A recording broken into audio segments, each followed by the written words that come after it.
Parshah Tazria Metzora. And cedar wood, crimson thread, and hyssop is Leviticus verse 14 for this week's Parshah.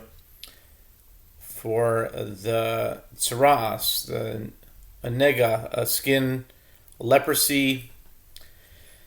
A person had to see the Kohen and get diagnosed, and the pasuk says, as I just read, and cedar wood, crimson thread, and hyssop was part of the ingredients to help cure. And Rashi states, for leprous-looking lesions result from conceit and haughtiness. What is the cure? A person should lower himself like a worm, and the hyssop. And that's the reason Rashi brings that these items, at least one of the reasons that they're used. The Baal Shem Tov once arrived in Polania for Shabbos in a beautiful carriage. In that town was a certain individual who loved to create trouble. He accused the Baal Shem Tov of lording it up and behaving in a conceited fashion.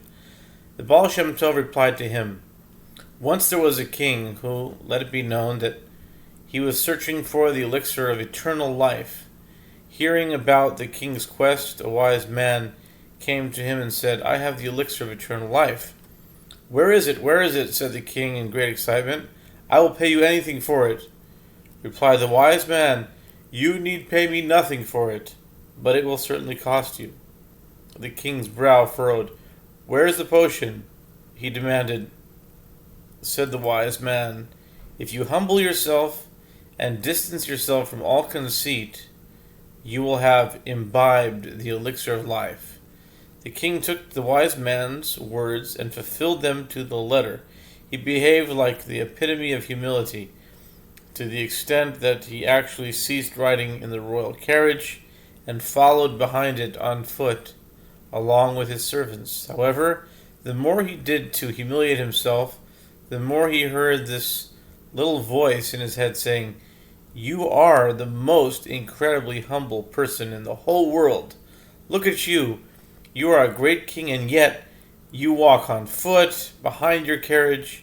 You speak in whispers, carefully weighing your each and every word. Your shoulders are hunched unassumingly. Your glance is always downward and diffident.